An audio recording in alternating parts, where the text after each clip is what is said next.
আমার কোরবানি করার সামর্থ্য নেই, এমন কোনো আমল আছে কি যে আমল করলে কোরবানির সওয়াব হবে?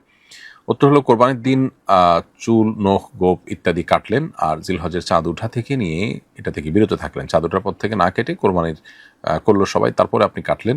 এটা যদি করেন তাহলে সেক্ষেত্রে ইনশাআল্লাহ কোরবানি না করতে পারলেও কোরবানি করার সওয়াব আপনি পাবেন। এই মর্মে সুনানে আবু দাউদে আব্দুল্লাহ ইবনে আমর ইবনে আস রাদিয়াল্লাহু তাআলা থেকে একটি হাদিস বর্ণিত হয়েছে যে নবী করিম সাল্লাল্লাহু আলাইহি ওয়াসাল্লামের কাছে এক ব্যক্তি কোরবানি সামর্থ্য নেই, তিনি যখন জিজ্ঞেস করলেন যে কিভাবে তিনি সওয়াব পেতে পারেন, নবী আলাইহিস সালাম তাকে বলেছেন, তুমি তোমার চুল, নখ, গোঁফ এগুলো কাটবে, অর্থাৎ কোরবানির পর এগুলো কাটবে, তাহলে সেক্ষেত্রে আল্লাহ তাআলা তোমাকে কোরবানির সওয়াব দান করবেন।